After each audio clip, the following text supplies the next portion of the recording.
So, after these intros, well, I think that there's no doubt by now that AI is here to stay.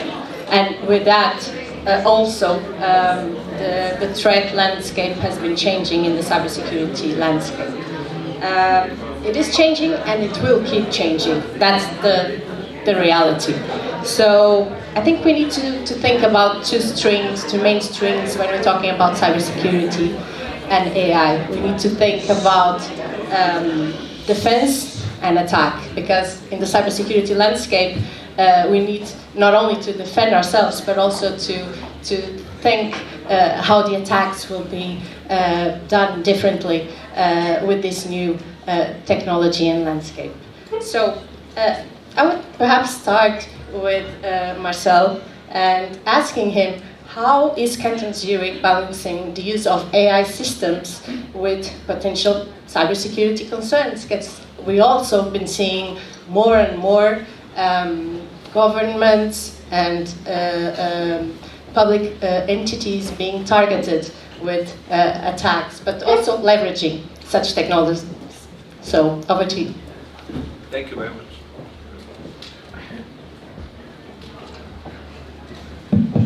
Okay, now it works.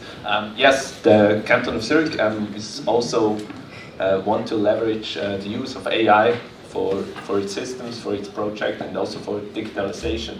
And therefore, the Canton Zurich is piloting a contact point for AI.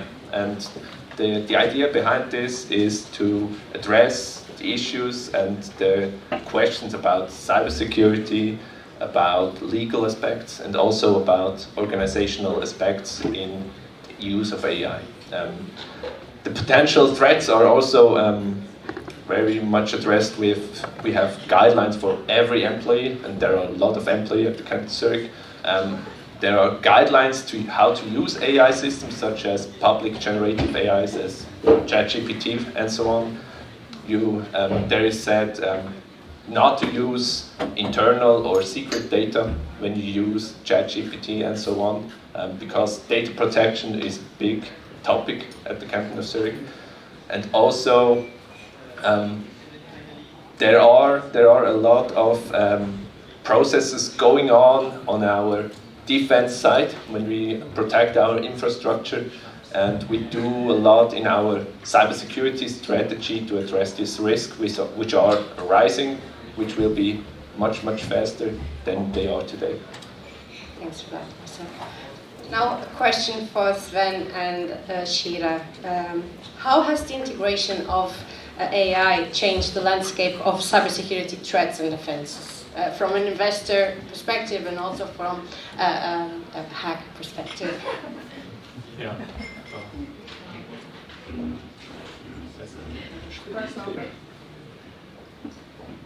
Okay, seems to work. Yeah, so from a practical perspective, and that's the perspective that I have because I'm kind of a hands-on security, and in the perspective of attacking systems and of engineering secure infrastructures. What I see is that the integration in companies, for example, when they utilize Microsoft Copilot to make company data accessible, is that they struggle with fundamental problems that they have not solved before using AI. And now, as they try to leverage the value of AI, they still cannot solve these problems. And for example, you can imagine that, let's think about a file storage, yeah, where you have like thousands and thousands of documents that were accessible maybe for a long time. But nobody did it because nobody has time to access all these files and this information. But now you make these files and the information inside of these documents accessible to an AI-based system, and suddenly everybody in the company can, if the policies are not appropriate, access all the informations under their hands. So what they would have to do prior to thinking about using AI to increase their efficiency and stuff like this, it would be like doing their homework for cybersecurity and build a solid fundament for the information management, what they have not done before. So that's why they are always kind of behind, and they cannot leverage all the power that AI would actually give them. So I'm hearing lack of data cleansing first, and then lack of proper governance to deal with the data. So access controls not put in place before leveraging such technology. Yeah, data classification, which is missing, and which is not an easy thing. Don't get me wrong. It's really a big challenge to have this on an enterprise layer, like all this stuff. And yeah, we just don't see that this is working right now. So, thank you very much for the invitation to be here. I'm Shira Kaplan. I'm an investor in early-stage cybersecurity. I've invested in 30 early-stage cybersecurity startups. We've exited 10 of them already successfully. It's really nice to be here. Thanks for having me. Maybe a little bit about, oh, by the way, I'm also former intelligence, so I served in the military intelligence in a place where the military intelligence actually failed about a year ago. That's Israel, and I'll talk about that failure because to a large extent, actually, that failure in intelligence came because of over-reliance on AI, believe it or not. I'll get to that in a moment. But just to give you an idea about what we're talking about here. So cybersecurity in AI, essentially everybody was talking here about efficiency, cost cutting, higher ROIs. But essentially you are depositing the soft belly of your organization to AI, to machines. So cybersecurity is the, by far, most sensitive part of the organization. It's securing your data, your employees, and you're giving it to AI. So think about the dramatic impact of what actually we're talking about here. The issue with AI is that, like you said, Helena, correctly, AI is right now on both sides. It's both on the attack, so hackers that are sitting wherever they are, North Korea, Eastern Europe, wherever they are using increased AI, right? So they're using it for phishing attacks, ransomware. They're making their life is being more efficient by attacking on AI. On the defense side, we, the defenders, are using AI to defend. Right, so increasingly our organizations are doing more of the security monitoring, identity access management, all these very technical things, which I don't want to take you into. I want you to understand what it is that we're talking about when we talk about AI and cyber. And so what is coming ahead of us is AI attacking AI. This is already happening. It's not a futuristic scenario, it's already happening. And we need to think about that when we're all becoming AI addicted, right? Because the AI revolution that we're all experiencing as we're sitting here in this room is like the internet revolution. Nobody is going to let go of that revolution. We're all going to become addicts. And that is also true for cybersecurity. There are huge risks that are going to be part of that new addiction. We need to think about it. Just to give you a couple of numbers, and then I hand it back over to you, Helena. The cybersecurity market is growing from 190 billion, in 2023 to 300 billion in 2028. So that's almost 10% growth a year. The AI cybersecurity market is growing from 20 billion to 120 billion in that time zone. So 20% compounded annual growth. There are very big opportunities for startups or for anybody, Microsoft, Google, using AI in their cyber technologies, but you need to be aware of the risks that are coming with that. And maybe later I can talk a little bit about the intelligence failure that happened in my country because of the over-reliance on AI. Thanks, Shira.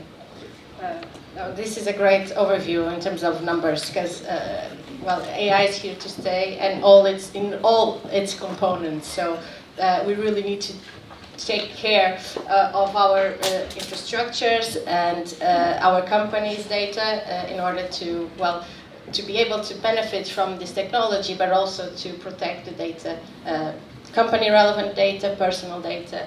It's really central in this landscape. I would like to to ask Max here, what would be the legal considerations that organizations should be aware when we are implementing these AI-powered cybersecurity measures? Yes, thank you for the question, Ella. Yes, there are a lot of considerations. We've seen a lot of upcoming cybersecurity regulation, especially in the EU. For example, NIS2, of course, DORA, and all sector-specific regulations.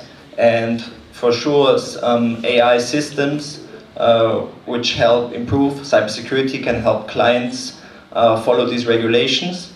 But of course, these systems are also regulated. For example, it always depends on the scope, on the field of application. But for example, in products such as self-driving cars and medical devices, these cybersecurity systems as a critical component would also classify as high-risk AI systems with a lot higher regulation and requirements.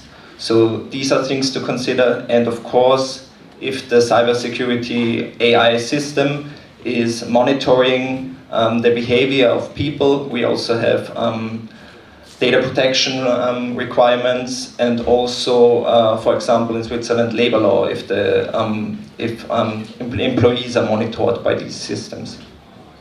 Well, absolutely, and it's great that you talked about liability, because we've been seeing also a few pieces of regulations on that area being approved and coming our way. You have the Product Liability Directive. We will have soon a specific AI liability directive in EU. So we really need to see how this landscape evolves. And well, we saw at the panel of the global regulatory conversation. It's not black and white. It's never going to be.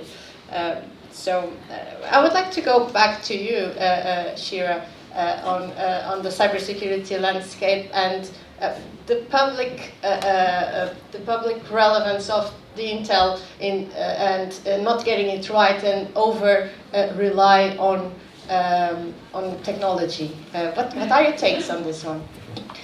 Look, so if I look at, so as I mentioned, we invested in 30 cybersecurity startups in the last, give or take, 5 or 6 years. If I look at the last couple of years where we invested, let's say in about between 15 and 20 startups, so most of our investments were in the last 2 years.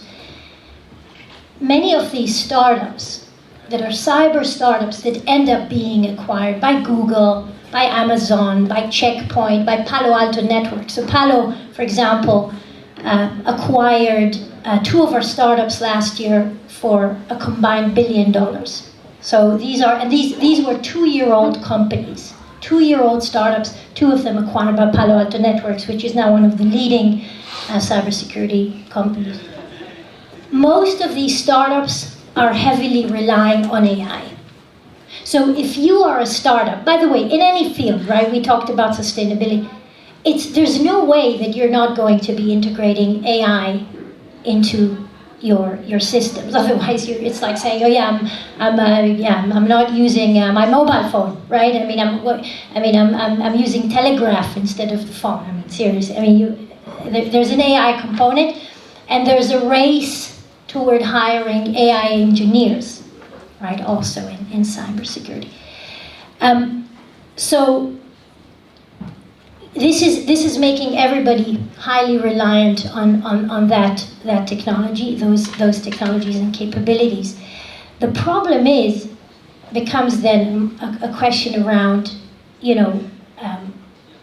and I think somebody mentioned it before, the kind of the outsourcing of decision making, right? So you're suddenly letting machines control your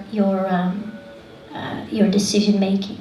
And I mentioned it before about what happened to us. So the intelligence, the unit where I served, called 8200, which is the equivalent to the NSA, was becoming, over the years, when I served 20 years ago, it was mainly human-based, but with all the data that started coming in, I mean, the amounts of data, you have to have AI kind of put in place. And the unit became addicted to AI and big data and machine learning. And what happened is that suddenly there's no language research, there are no human beings that are actually looking at the intelligence. And this is what happened. And, the moment came, there was too much reliance on AI, big data.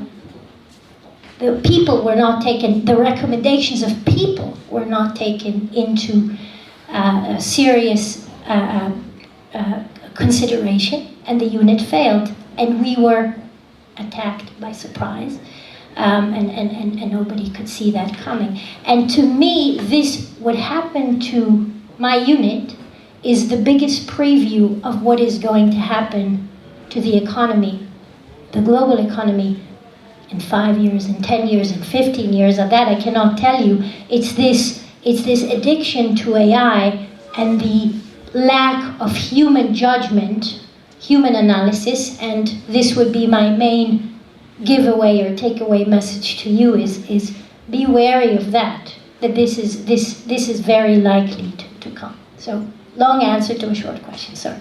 I have the feeling that Sven also wants to add something here. Yeah.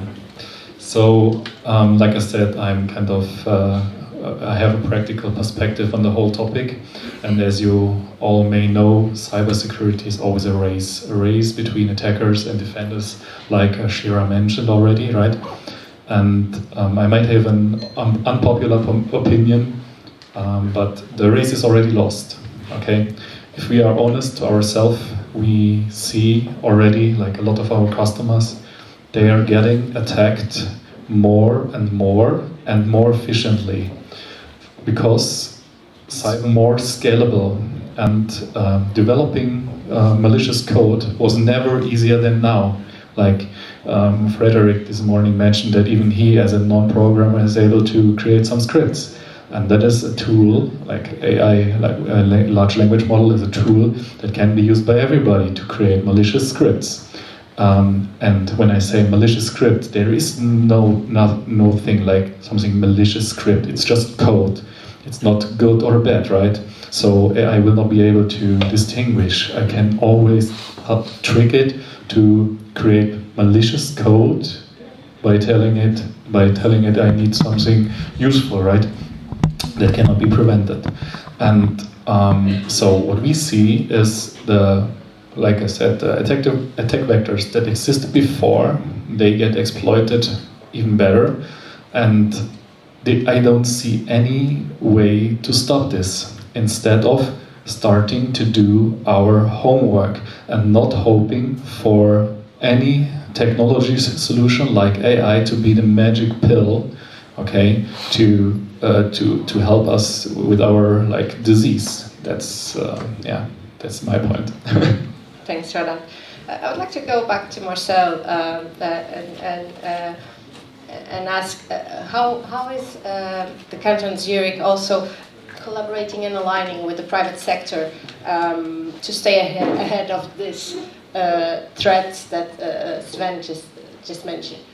Yeah, to stay ahead. If I would say we stay ahead, then I would question his. Try, right? Yeah.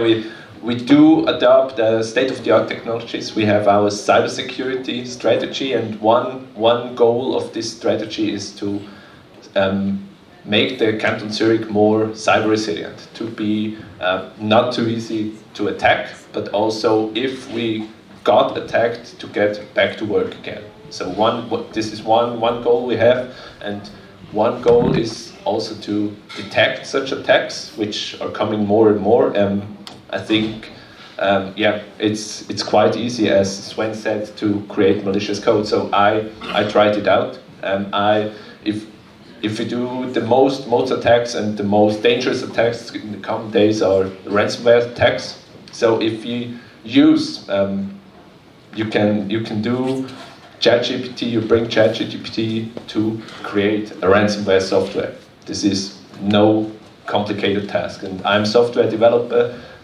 The code just fine. If you maybe 20% correct, then it's working fine, and you can do a lot of malicious tasks with that. So the barrier for threat actors are lower and lower, and there will be more threat actors available. So we have to be prepared. We have to do our jobs to do, and one important topic which the Canton Zurich is doing quite well is to classify the data.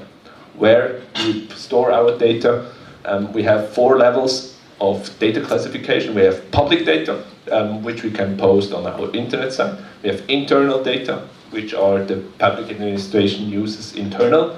We have secret data, which is just for a few people available, and we have top secret data, which are very, very short used. Yeah, and so there are measures.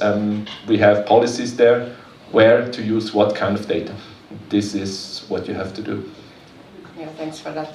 I would also like to go back to Max and asking you, how do you foresee the legal landscape evolving to address some of the ethical considerations on AI in cybersecurity? Yes, adding on what Shira said before, AI fighting AI, one of the also ethical aspects of the AI regulation is human oversight, which applies also to high-risk AI systems and other AI systems. And there we have this, in practice, this contradiction.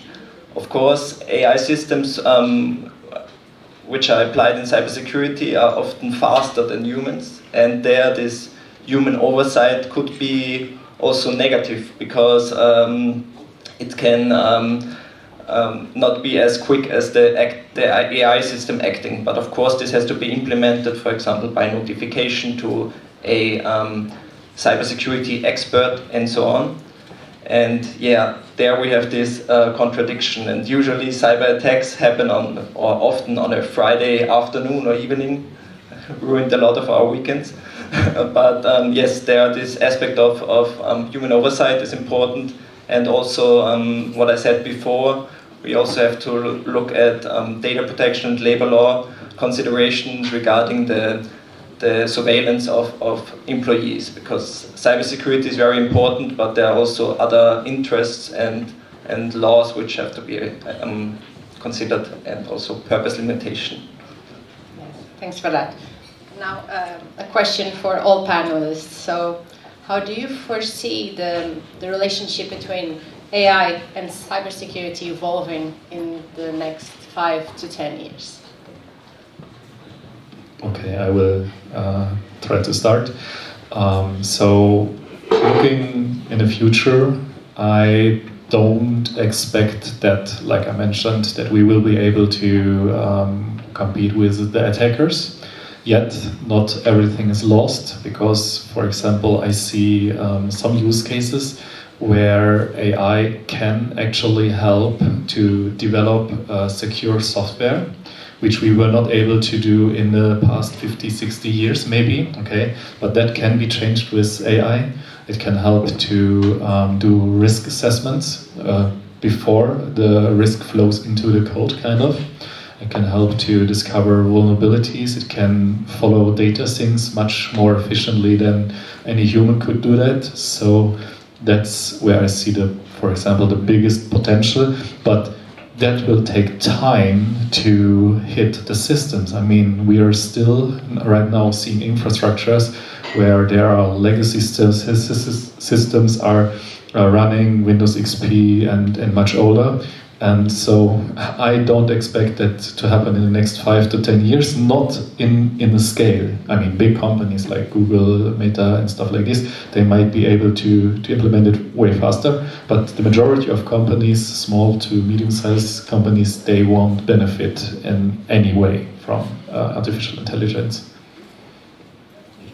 Here, just on your last point, I slightly disagree. I think that small and medium enterprises will find kind of off-the-shelf products that are AI-based, and that I would challenge you to look at one of the companies we invested in, and they're quite cheap actually, and very suitable for SMBs. But look, I think Sven, you said really very nicely how it's, cybersecurity is a race with a starting point, with no ending point. The problem for us, again, on the defense side, is that the attackers are always ahead. When AI comes into this equation, they're still ahead of us.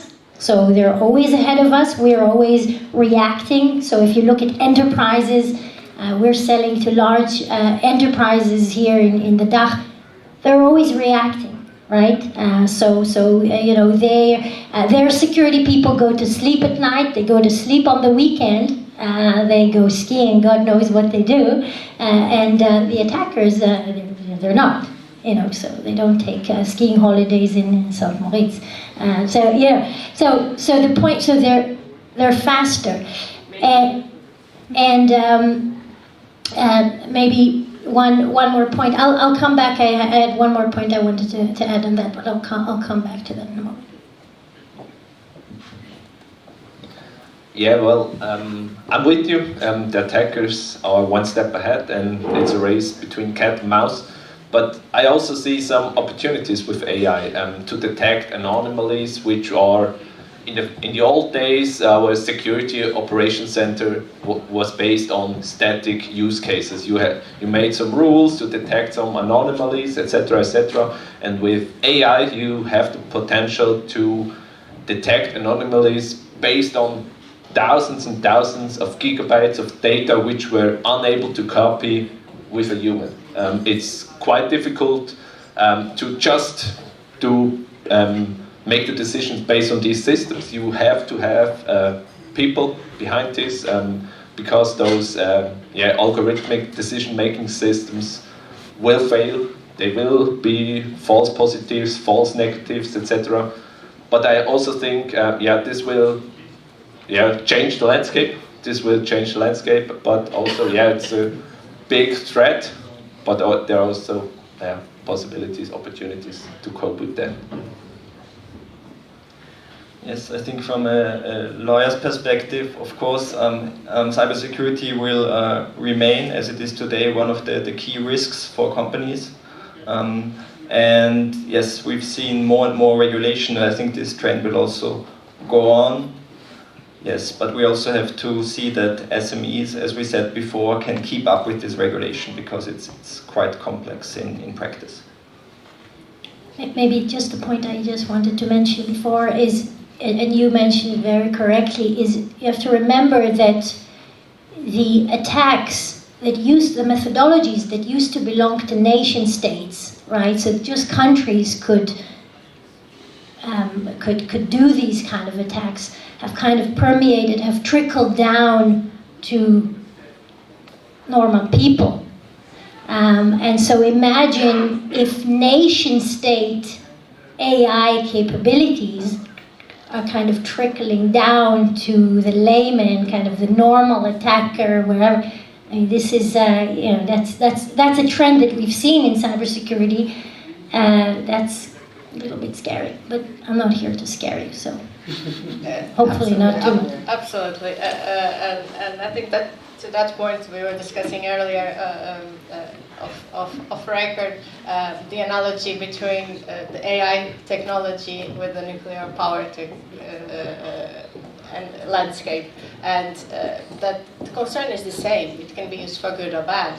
And but the point is that the one that you both mentioned, it's good and bad, but now it's in your hands, it's in your phones, it's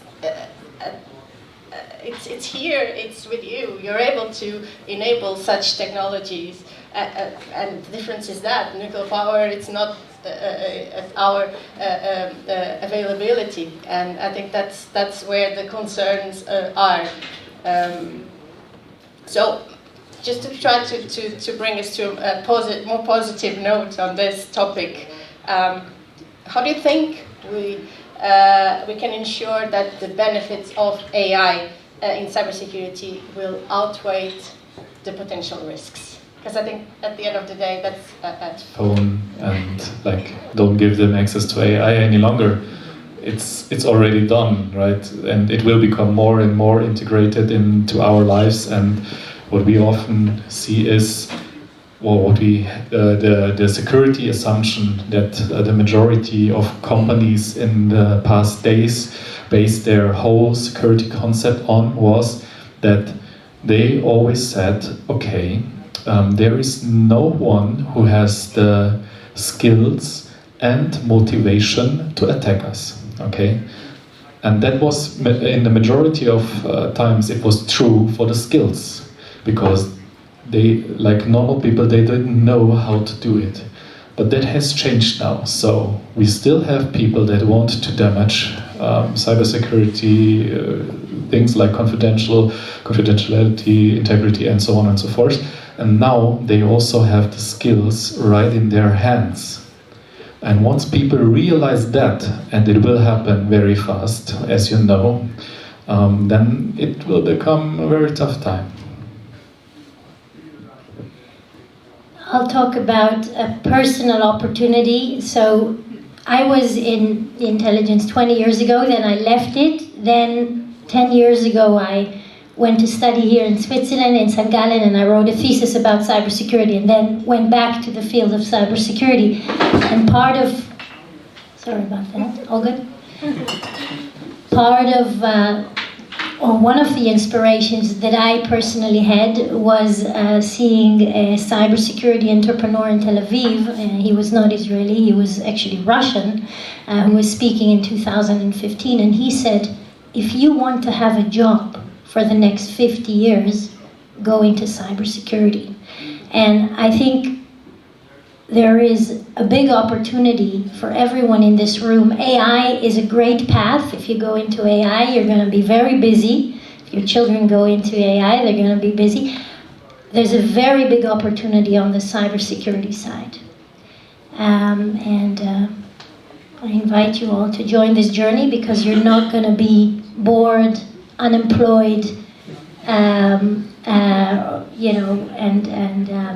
going to keep being excited for a long time. I'm going to be doing the same for the next 20 years, so see you in 20 years. Well, we are reaching our time limit, so in the last 2 minutes that we have left, I would like to open for questions. We have one here. Sorry, it's a comment again. I'm very sorry for my comments, but there's just, since we're talking about time spans of 5, 10, maybe more 20 years, we need to account for quantum computing. And that literally means the end of communications as we know them today. There is no more security. But that is a technology that's really complicated to put in the hands of anyone but a state actor. So maybe that's optimism, depending on which state actor, because if you have quantum computing, then potentially there is a huge imbalance between whoever is attacking you and you. But that's just for states. But happy to comment on that. I mean, I don't know too much about quantum computing, but I know something about quantum-safe algorithms. And I also know that nobody right knows when quantum computing will be available. So the actual assumption is that if you build an infrastructure right now, or the recommendation that we give is you should use quantum computing safe algorithms for encryption of data. Because I mean, from a European or from a Europe perspective, the data is already lost. You never know. So start using quantum computing safe algorithms and cross fingers that they will hold their promise.